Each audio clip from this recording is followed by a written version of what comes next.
அஸ்ஸலாமு அலைக்கும் வரஹ்மத்துல்லாஹி வபரகாத்துஹு. எல்லா புகழும் அனைத்துலக இரட்சகன் அல்லாஹ்விற்கே உரியது. அல்லாஹுடைய அன்பும் அருளும் அண்ணல் நபி ஸல்லல்லாஹு அலைஹி வஸல்லம் அவர்கள் மீதும் அவர்களுடைய குடும்பத்தார் தோழர்கள் அனைவர் மீதும் நல்லடியார்கள் மீதும் உண்டாகுவதாக. நாம் சூரத்துல் பக்ராவுடைய தப்சீர் இதுவரை பார்த்தோம். நமது பயான்கள் இதுவரை சப்ஸ்கிரைப் செய்து பார்த்து கொண்டிருக்கும் அனைவருக்கும் அல்லாஹு தஆலா அதற்குரிய நற்கூலியை தந்தல்வானாக. உடல் ஆரோக்கியத்தையும் உள்ள நலத்தையும் தந்தல்வானாக. ஆமீன். லைக் செய்து கமெண்ட் செய்யுங்கள். உங்களுடைய கருத்துக்களை கூறுங்கள். உலகத்தில் எங்கே நோக்கினாலும் நிம்மதி என்பதே இல்லை. விரிசலும் பூசலும் வெடிப்பும் பதட்ட நிலையும் வியாபித்திருப்பதை காண முடிகிறது. தனி மனித வாழ்க்கையிலும் சமுதாய கூட்டு வாழ்விலும் குடும்ப வாழ்க்கையிலும் அமைதி என்பதே அற்றுப்போய்விட்டது. அவனுடைய இறுதி தூதர் அண்ணல் நபி ஸல்லல்லாஹு அலைஹி வஸல்லம் அவர்களுடைய நல்லுபதேசங்களையும் குர்ஆனுடைய தப்சீரையும் விளங்கி நடந்தால் இது போன்ற எதுவும் நடக்காது இன்ஷா அல்லாஹ். அதற்காக சூரத்துல் பக்ராவுடைய தப்சீர் இவ்வளோ நாளாக தந்து கொண்டிருந்தேன். அனைவரும் ஆதரித்து சப்ஸ்கிரைப் செய்து பார்த்து கொண்டிருந்தீர்கள். உங்கள் அனைவருக்கும் அல்லாஹு தஆலா அதற்குரிய நற்கூலியை தந்தல்வானாக. ஆமீன். உடலையும் உள்ளத்தையும் ஆரோக்கியமாக வைத்தருள்வானாக. ஆமீன். மேலும் மேலும் பயான்கள் பார்க்க நமது சேனலில் பிளேலிஸ்டில் சென்று அனைத்து பயான்களையும் டவுன்லோட் செய்து பொறுமையாகவும் கவனமாகவும் கேட்டு பயனடையுங்கள். மற்றவர்களுக்கும் பகிர்ந்து அல்லாஹ்விடத்தில் நற்கூலியை பெற்றுக்கொள்ளுங்கள். உங்களுடைய கருத்துக்களை கமெண்டில் கூறுங்கள். லைக் செய்யுங்கள். இன்ஷா அல்லாஹ். அல்லாஹு தஆலா நம் அனைவருக்கும் தீனுடைய கல்வியை நல்ல முறையாக கற்று அதன்படி வாழக்கூடிய பாக்கியத்தை தந்தல்வானாக. ஆமீன். நபி ஸல்லல்லாஹு அலைஹி வஸல்லம் அவருடைய ஒவ்வொரு சுன்னத்துக்களையும் பேணி நடக்கக்கூடிய பாக்கியத்தை நம் அனைவருக்கும் அல்லாஹ் தந்தல்வானாக. ஆமீன். இன்ஷா அல்லாஹ். இந்த பயானில் சூரத் ஆல இம்ரானின் 8வது வசனம் முதல் 13வது வசனங்கள் வரை பொருளையும் தப்சீரையும் விளக்கமாக பார்க்கலாம். இந்த பயானில் நேர் வழியில் செலுத்துவது அல்லாஹுவே. மாறும் மனித மனம். ஃபிர்அவுனுக்கு நேர்ந்த கதி. தோல்வியும் நரகமும். பத்ரு போர். 2 மடங்கினர். ஒரு விளக்கம். இது போன்ற பல்வேறு தலைப்புகளில் இந்த ஆயத்துக்களுடைய தப்சீர் இருக்கின்றது. பொறுமையோடும் கவனமாகவும் முழு பயானையும் கேட்டு பயனடையுங்கள். மற்றவர்களுக்கும் பகிர்ந்து அல்லாஹ்விடத்தில் நற்கூலியை பெற்றுக்கொள்ளுங்கள். இன்னும் நமது மற்ற பயான்களை சென்று பிளேலிஸ்டில் பார்த்து டவுன்லோட் செய்து கேட்டு பயனடையுங்கள். லைக் செய்து உங்களுடைய கருத்துக்களை கமெண்டில் கூறுங்கள். 3வது சூராவின் 8வது வசனத்தில் மேலும் அவர்கள், எங்கள் இறைவனே, நீ எங்களுக்கு நேரான வழியை அறிவித்ததன் பின்னர் எங்கள் உள்ளங்களில் இருந்து தவறிவிடுமாறு செய்யாதே. உன் அன்பான அருளையும் எங்களுக்கு அளிப்பாயாக. ஆமீன். நிச்சயமாக நீயே பெரும் கொடையாளி. 3வது சூராவின் 9வது வசனத்தில் எங்கள் இறைவனே, நிச்சயமாக நீ ஒரு நாளில் மனிதர்கள் அனைவரையும் ஒன்று சேர்ப்பாய்.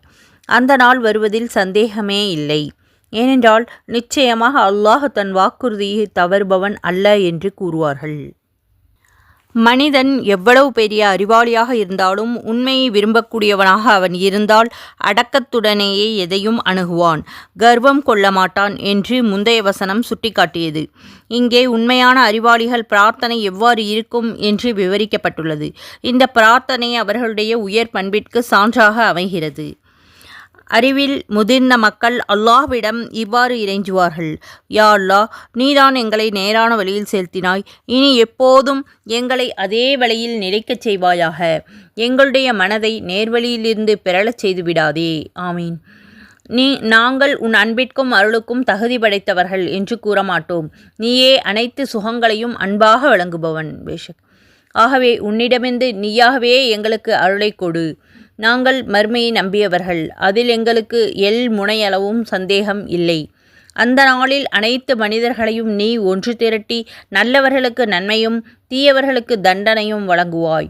அப்போது எங்களுக்கு நற்கதியை தா. நிச்சயமாக நீ வாக்குறுதி மீறமாட்டாய் என்பது உறுதி. இவ்விதம் அறிஞர்கள் பிரார்த்தனை செய்வது மறுமையை பற்றி அவர்கள் கொண்டுள்ள நம்பிக்கையையும் அச்சத்தையும் எடுத்துரைக்கின்றது. நூல் தப்சீர் மாஜிதி. மறுமை பற்றிய சிந்தனை இல்லாத ஒருவர் எவ்வளவு பெரிய மேதையாக இருந்தாலும் வழி தவறி சென்று விடலாம் என்பதே இதற்கு காரணம். நேர்வழியில் செலுத்துவது அல்லாஹ்வே ஒரு முக்கியமான தகவலை நமக்கு தெரிவிக்கின்றது. மனிதன் நேர்வழி பெறுவதும் அவன் வழி தவறிப் போவதும் அல்லாஹுடைய கையில்தான் உள்ளது. அல்லாஹ் தான் விரும்பியவர்களை நேரான பாதையில் செலுத்துகின்றான். அதற்குரிய வாய்ப்புகளை அவர்களுக்கு அவன் ஏற்படுத்துகின்றான். அல்லாஹ் தஆலாவுடைய நாட்டமில்லாமல் எவரும் நல்ல வழி பெற முடியாது. எனவேதான் நேர் வழியில் செலுத்திய பிறகு எங்கள் மனங்களை வழி பிறழச் செய்து விடாதே என்று அல்லாஹ்விடம் அறிஞர்கள் பிரார்த்தனை செய்கின்றார்கள். கல்வி அறிவில் தேர்ந்தவர்களாக இருப்பதால் அனைத்து பணிகளையும் சீரோடும் செம்மையோடும் செய்துவிட முடியும் என்று எந்த அறிஞராலும் கூற முடியாது. காரணம், நேரான வழியை தேர்ந்தெடுப்பதும் அதனை அடைவதும் அல்லாஹ்வினால் வழங்கப்படும் பெரும் பேறுகளாகும். அல்லாஹ் நாடினால் அந்த பேற்றினை மாற்றிவிட முடியும். இதை உணர்ந்து அல்லாஹ்விடமே அருளையும் நல்ல வழியையும் அறிவார்கள் வேண்டுவார்கள் என்று முதல் வசனம் உணர்த்துகின்றது. நூல் தப்சீர் மாசிதி. மாறுவது மனம். அல்லாஹ்வுடைய பேருதவியால் நாம் நேர்வழியை அடைந்து விட்டாலும் அதே வழியில் நாம் நிலைத்திருக்க வேண்டும் என்றால் அதற்கும் அல்லாஹ்வுடைய உதவி வேண்டும். ஏனென்றால் மனித மனம் மிக வேகமாக மாறக்கூடியது. முந்தைய நிமிடம் வரை ஒரே கொள்கையில் இருந்தவன் அடுத்த நிமிடமே அந்த கொள்கைக்கு எதிரியாக மாறிவிடுவதை காணலாம். இதனால்தான் நீ எங்களை நேரான வழியில் செலுத்திய பிறகு எங்களுடைய இதயங்களை வழி பெறல செய்து விடாதே என்று அறிவாளிகள் அல்லாஹ்விடம் துஆ செய்வார்கள். இவ்வாறு முதல் வசனத்தில் அல்லாஹ் கூறியிருக்கின்றான். அஸ்மா பின்த் யஸீத் ரலியல்லாஹு அன்ஹு அவர்கள் அறிவிக்கின்றார்கள், அண்ணல் நபி ஸல்லல்லாஹு அலைஹி வஸல்லம் அவர்கள் இந்த துஆவை அதிகமாக ஓதினார்கள். அல்லாஹும்ம முகல்லிபல் குலூபி வஸப்பித் கல்பி அலா தீனிக. யா அல்லாஹ், இதயங்களை திருப்பக்கூடியவனே, என்னுடைய இதயத்தை உன்னுடைய மார்க்கத்தின் மீதே நிலைக்கச் செய்வாயாக. ஆமீன். நான் ஒரு தடவை இறை தூதரவர்களே, மனம் மாறக்கூடியதா என்று கேட்டேன். அதற்கு முஹம்மது நபி ஸல்லல்லாஹு அலைஹி வஸல்லம் அவர்கள், ஆம், ஒவ்வொரு மனிதனுடைய மனமும் அல்லாஹுடைய இரு விரல்களுக்கிடையே உள்ளதாக படைக்கப்பட்டிருக்கின்றது. அல்லாஹ் நினைத்தால் மனதை தேர்ந்தெடுத்துவான், நேர்படுத்துவான், நினைத்தால் திருப்பி விடுவான் என்று விளக்கினார்கள். நூல் இப்னு ஜரீர் இப்னு மர்தவை. அடுத்த 2 வசனங்களில் இறுதி தொடர்களாக கவனித்தால் அல்லாஹ்விடம் நாம் பிரார்த்திக்கும் பொழுது நாம் கடைபிடிக்க வேண்டிய ஒரு ஒழுங்குமுறையை சுட்டிக்காட்டப்பட்டிருப்பதை காணலாம். முதல் வசனத்தில் உன்னிடமிருந்து எங்களுக்கு அருள் வழங்குவாயாக என்று அறிவில் முதிர்ந்தவர்கள் வேண்டுவார்கள். இதற்கு பொருத்தமாக நீயே தாராளமாக வழங்குபவன் என்று அல்லாஹ்வை அவர்கள் புகழ்கின்றார்கள். இரண்டாவது வசனத்தில் இறுதி தீர்ப்பு நாளில் மக்கள் அனைவரையும் ஒன்று திரட்டி அவர்களுடைய செயல்களுக்குரிய பிரதிபலனை நீ அளிப்பாய் என அல்லாஹ்விடம் அவர்கள் முன்மொழிகிறார்கள். இதற்கு பொருத்தமான விதத்தில் அல்லாஹ் வாக்குறுதியை மீறமாட்டான், நல்லவர்களுக்கு சொர்க்கம் வழங்குவதாக அவன் வாக்களித்திருக்கின்றான் என்று அவர்கள் விண்ணப்பித்திருக்கின்றார்கள். இதிலிருந்து அல்லாஹ்விடம் துஆ செய்யும் பொழுது கேட்கப்படக்கூடிய வேண்டுதலுக்கேற்ப அல்லாஹ்வை புகழ வேண்டும் என்று அறிய முடிகிறது. சுப்ஹானல்லாஹ். 3வது சூராவின் 10 மற்றும் 11வது வசனங்களில் அல்லாஹ் கூறுகிறான், நிச்சயமாக எவர்கள் அந்த நாளை நிராகரிக்கின்றார்களோ அவர்களுக்கு அந்த நாளில் அவர்களுடைய செல்வங்களும் அவர்களுடைய சந்ததிகளும் அல்லாஹுடைய வேதனையிலிருந்து எதையும் அறவே தவிர்த்துவிட முடியாது. இவர்கள்தான் உண்மையாகவே நரகத்தின் எரிக்கட்டைகள். 3வது சூராவின் 11வது வசனத்தில் இவர்களுடைய நிலை பிர்அவுனை சார்ந்தவர்கள் மற்றும் அவர்களுக்கு முன் இருந்தவர்களுடைய நிலையை போன்று உள்ளது. அவர்களும் நம்முடைய வசனங்களை பொய்யாக்கினார்கள். ஆதலால் அல்லாஹ் அவர்களுடைய இந்த பாவங்களின் காரணமாக அவர்களை தண்டித்தான். அல்லாஹ் தண்டிப்பதில் மிகவும் கடுமையானவன் ஆவான். திருக்குர்ஆனுடைய சில வசனங்களை முத்தசாபிஹாத் வைத்துக்கொண்டு குழப்பம் செய்பவர்களை பற்றி இதற்கு முன்னர் அல்லாஹ் எடுத்துரைத்தான். அல்லாஹுடைய சத்திய மார்க்கத்திலிருந்து மக்களை திசை திருப்பக்கூடிய நோக்கத்தோடு செயல்படக்கூடிய குறை மதியாளர்கள் இவர்கள் என்று விவரித்தான். இவர்களும் இவர்களை போன்றவர்களும் அல்லாஹுடைய புனித வேதத்தையும் அவனது ஆணைகளையும் மறுமையையும் மறுக்கின்றார்கள். இவர்களை குறித்து பொதுவாக இறை மறுப்பாளர்கள் குறித்தும் அல்லாஹ் இங்கே கூறுகின்றான். திருக்குர்ஆனுடைய சில வசனங்களை முத்தசாபிஹாத் வைத்துக்கொண்டு குழப்பம் செய்பவர்களை பற்றி இதற்கு முன்னர் அல்லாஹ் எடுத்துரைத்தான். அல்லாஹுடைய சத்திய மார்க்கத்திலிருந்து மக்களை திசை திருப்பும் நோக்கத்தோடு செயல்படக்கூடிய குறை மதியாளர்கள் இவர்கள் என்று மேலும் விவரித்திருக்கின்றான். இவர்களும் இவர்களை போன்றவர்களும் அல்லாஹுடைய புனித வேதத்தையும் அவனுடைய ஆணைகளையும் மறுமையையும் மறுக்கின்றார்கள். இவர்களை குறித்து பிற இறை மறுப்பாளர்களை குறித்தும் அல்லாஹ் இங்கே விவரமாக கூறியிருக்கின்றான். இறை மறுப்பாளர்கள் அல்லாஹுடைய முடிவுக்கு ஆளாகி தண்டனையை அடையப் போவது நிச்சயம். இந்த உலகத்திலும் அவர்களை வேதனை தீண்டலாம், மறு உலகத்திலும் நரகத்துடைய எரிகொல்லிகளாகவே அவர்கள் இருக்கப் போகின்றார்கள். இவர்களிடம் உள்ள பணபலமோ மக்கள் செல்வமோ இவர்களை அல்லாஹுடைய வேதனையிலிருந்து சிஞ்சித்தும் காக்க முடியாது. எனவே இவர்கள் அல்லாஹுடைய வேதனையிலிருந்து தப்பிவிடலாம் என எண்ண வேண்டாம் என்று 10வது வசனம் எச்சரிக்கை செய்கின்றது. இதற்கு ஒரு வரலாற்று சான்றாக 11வது வசனம் அமைந்துள்ளது. கிமு 15ஆம் நூற்றாண்டில் எகிப்து நாட்டை ஆண்டு வந்த ஃபிர்அவுன் அவனது சமுதாயத்தார்கள் இந்த வசனங்களை பொய் என்று கூறி வந்தார்கள். இவர்கள் மட்டுமல்ல, அவர்களுக்கு முன் வாழ்ந்த பல சமூகத்தினர்களும் தங்களுக்கு அனுப்பி வைக்கப்பெற்ற அல்லாஹுடைய தூதர்கள் சமர்ப்பித்த சான்றுகள் எதனையும் நம்பவில்லை. இதனால் அல்லாஹு தஆலா அவர்களை கடுமையான தண்டித்தான். ஃபிர்அவுனுக்கு நேர்ந்த கதி. உயர்குலம் என கருதப்பட்ட கிப்தி என்ற குலத்தில் பிறந்த ஃபிர்அவுன் சர்வ அதிகாரியாகவும் கொடுங்கோலனாகவும் விளங்கினான். தாழ்த்தப்பட்ட மக்கள் உயர் ஜாதியினர்களால் கருதப்பட்ட இஸ்ராவேலர்களை அடிமைகளாக ஆக்கிக்கொண்டு கொடுமைகள் பல புரிந்தான்.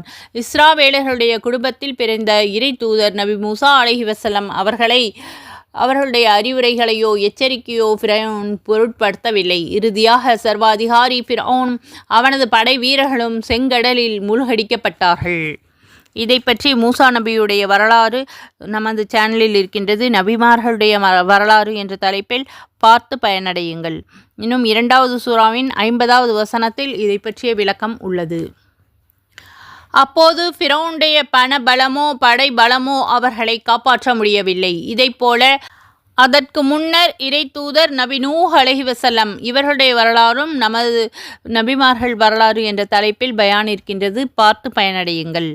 இவர்களை சமூகத்தார்களை வெள்ள பிரளயத்தில் அல்லாஹு தஆலா அழித்தான்.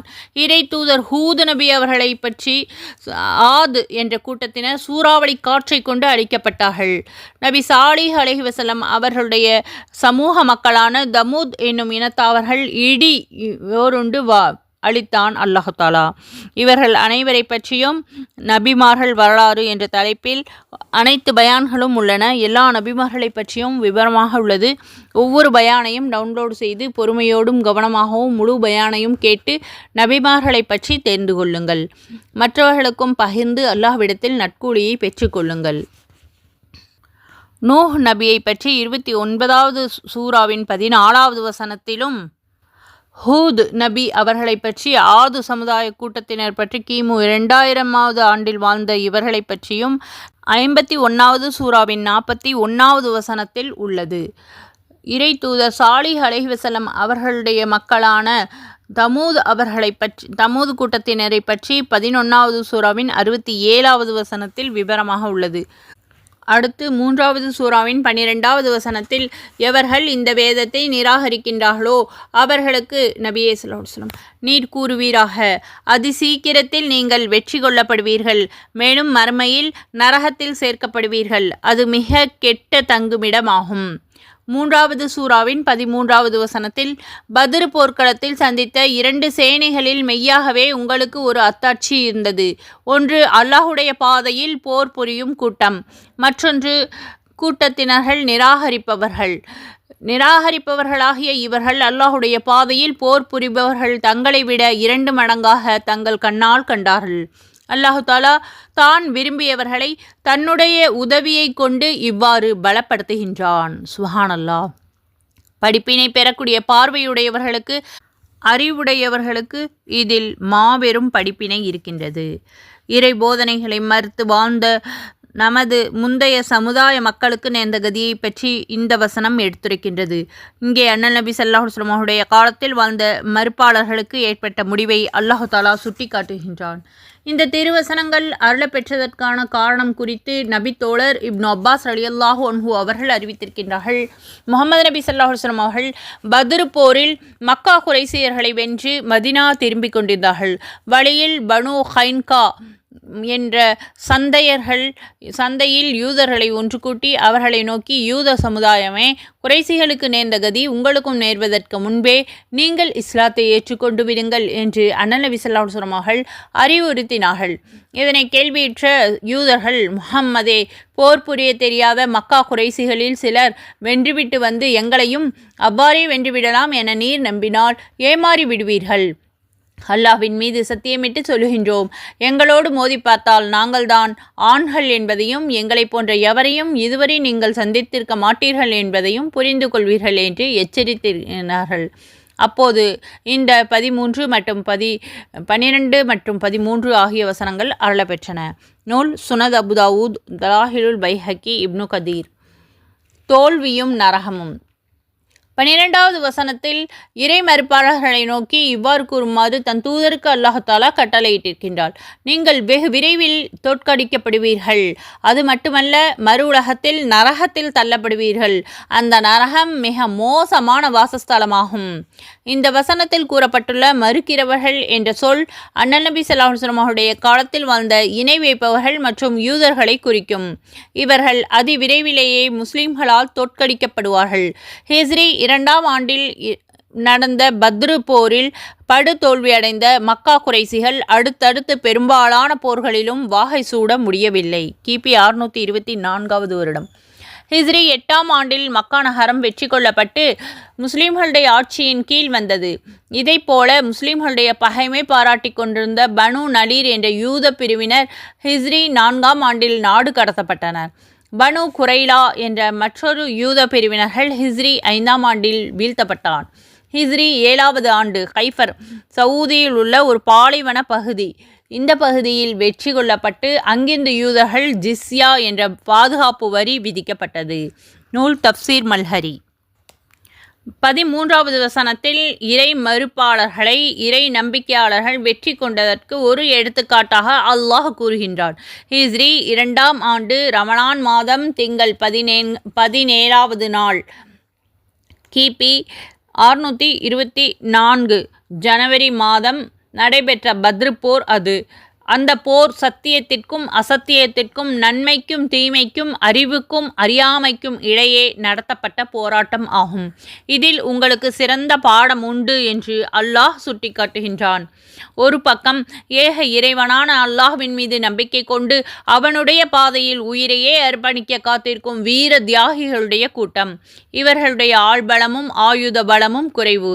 இந்த முஸ்லிம்கள் அணியில் வெறும் 313 பேர்களே இருந்தார்கள். அவர்களிடம் 70 ஒட்டகங்கள், 2 குதிரைகள், 8 வாள்கள், 6 உருக்கு சட்டைகள் ஆகியனவே இருந்தன. ஆயினும் கொள்கை பிடிப்பும் லட்சிய வேட்கையும் அவர்களிடம் அழுத்தமாக இருந்தது. மறுபக்கம் ஏக இறைவனான அல்லாஹ் அவனது சத்திய மார்க்கத்தை மறுக்கின்ற பிடிவாதக்கார கும்பல். எண்ணிக்கையில் முஸ்லிம்களை விட இவர்கள் 3 மடங்கு அதிகமாக இருந்தார்கள். 950 பேர் இடம்பெற்றிருந்த மக்கா குறைசிகளுடைய இந்த அணியில் ஒட்டகங்கள் 700, குதிரைகள் 100, இரும்பு கவசம் அணிந்தவர்கள் 100 பேர் இருந்தார்கள். இவர்களுடைய எண்ணிக்கையில் இந்த பலம் எண்ணத்தில் இல்லை. இஸ்லாத்தையும் முஸ்லிம்களையும் பூண்டோடு அழித்து ஒழிக்க வேண்டும் இவர்களுடைய ஒரே நோக்கமாக இருந்தது. ஆனால் பலருடைய எதிர்பார்ப்புக்கு மாறாக பெரும் படையினர்கள் பத்ரு போரில் படு தோல்வி அடைந்தார்கள்.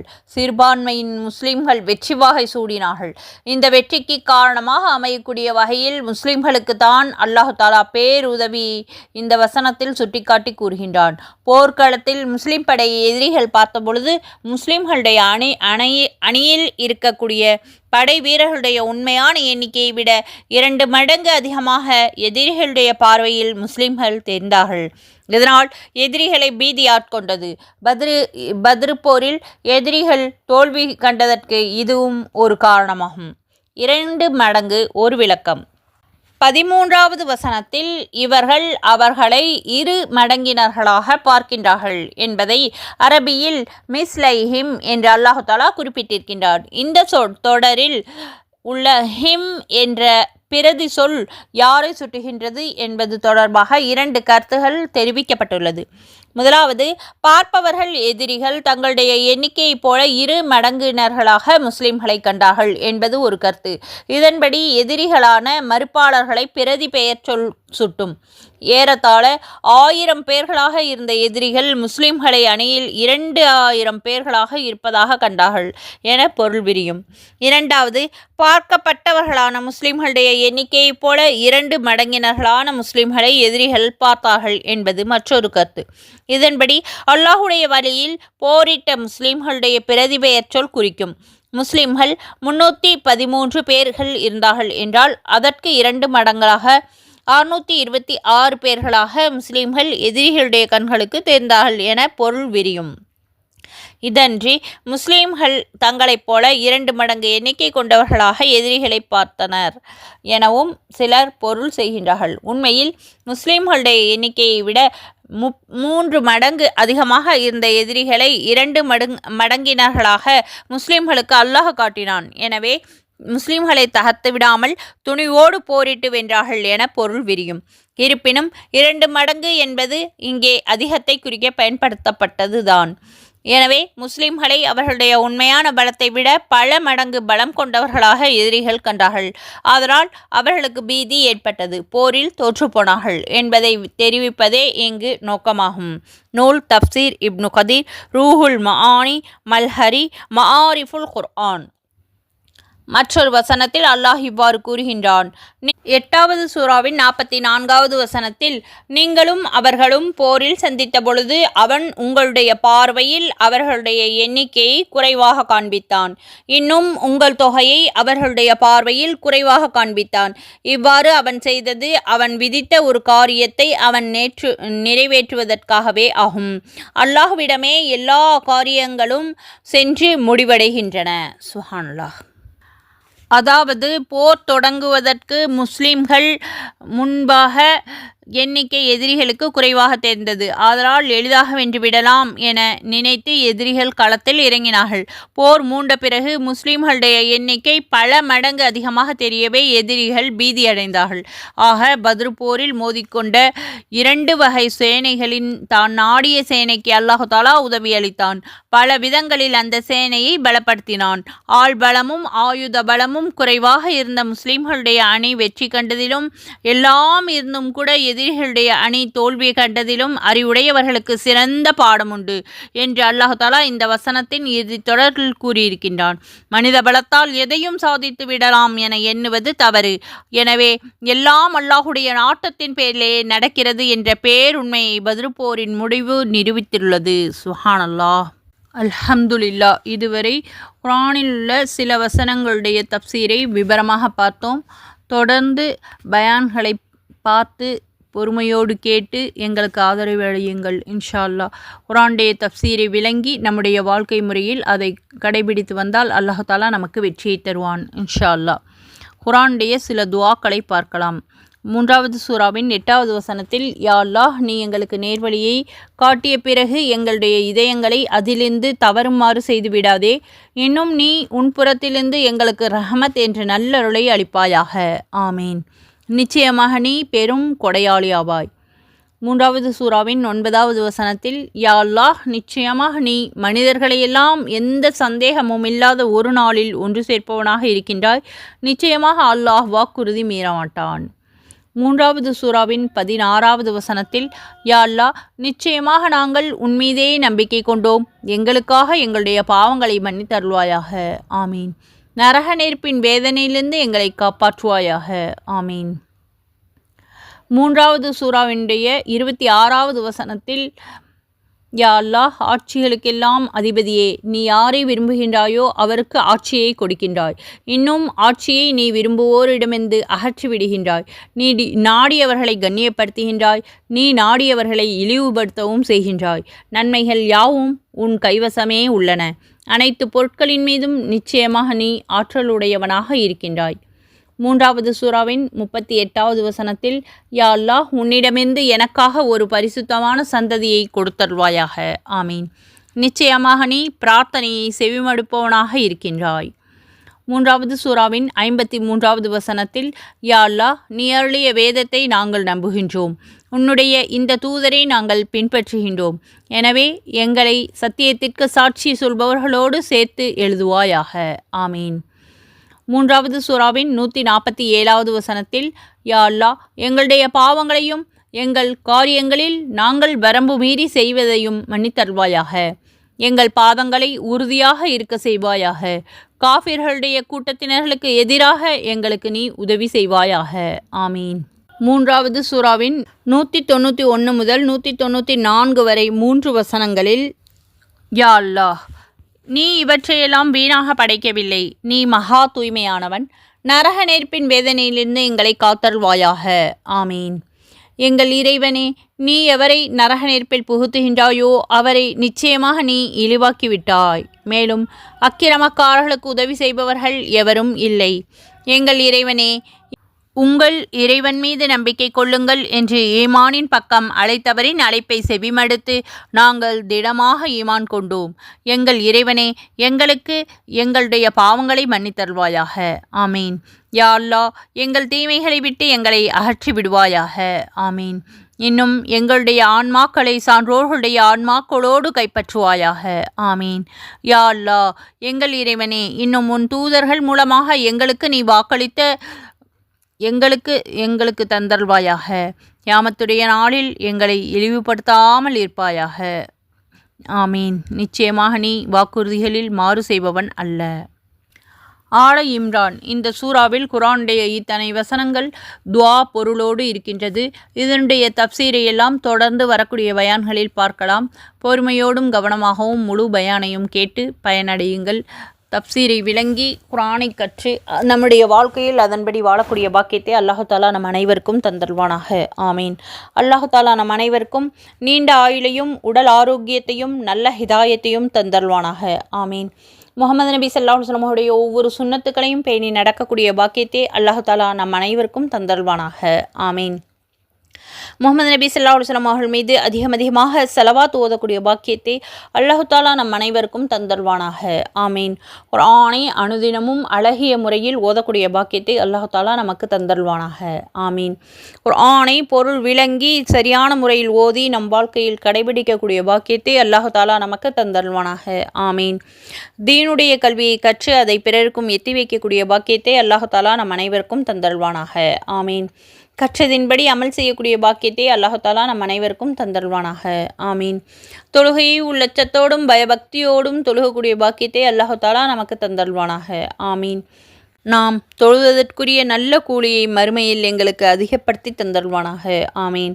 அல்லாஹு தாலா நம் அனைவருக்கும் நீண்ட ஆயுளையும் நல்ல ஹிதாயத்தையும் தந்தல்வானாக. ஆமீன். கற்ற கல்வியின்படி அமல் செய்யக்கூடிய பாக்கியத்தை அல்லாஹு தாலா நமக்கு தந்தல்வானாக. ஆமீன். எந்த அமலை செய்தாலும் பெயருக்காகவோ புகழுக்காகவோ செய்யாமல் அல்லாஹ்வுடைய பொருத்தத்தை நாடி செய்பவர்களில் எங்களையும் ஆக்கியருள் புரிவானாக. ஆமீன். அதிகமாக திக்ர் செய்யக்கூடிய பாக்கியத்தை தந்தல்வானாக. சுக்குர் செய்யக்கூடிய மனதை தந்தல்வானாக. ஆமீன். அல்லாஹு தாலா நம் அனைவருக்கும் ஹஜ்ஜை நசீபாக்குவானாக. ஆமீன். சொர்க்கத்தை வாஜிவாக்கி நரகத்தை ஹராமாக்குவானாக. ஆமீன். அல்ஹம்துலில்லாஹ். இதுவரை பொறுமையாக பயான் கேட்டு மற்றும் துஆக்களில் பங்கெடுத்து கொண்ட உங்கள் அனைவருக்கும், ஆமீன் சொன்ன அனைவருக்கும் அல்லாஹு தாலா அதற்குரிய நற்கூலியை தந்தல்வானாக. ஆமீன். எங்களுடைய பயானை தாங்கள் கேட்டது மட்டுமல்லாமல் மற்றவர்களுக்கும் பகிருங்கள். ஒருவர் இதன் மூலம் பயனடைந்தாலும் அதற்குரிய கூலி நமக்கு மறுமை வரை கிடைத்து கொண்டே இருக்கும். அவர்களுக்கும் அதனுடைய நற்கூலி கிடைக்கும் இன்ஷா அல்லாஹ். அல்லாஹு தாலா நம் அனைவருக்கும் கற்றதின்படி அமல் செய்யக்கூடிய பாக்கியத்தையும் மற்றவர்களுக்கு எத்தி வைக்கக்கூடிய பாக்கியத்தையும் தந்தல்வானாக. ஆமீன். ஜஸாக்குமுல்லாஹு கைரன் கசீரா. அஸ்ஸலாமு அலைக்கும் வரஹ்மத்துல்லாஹி வபரகாத்துஹு வ மஹ்ஃபிரத்துஹு.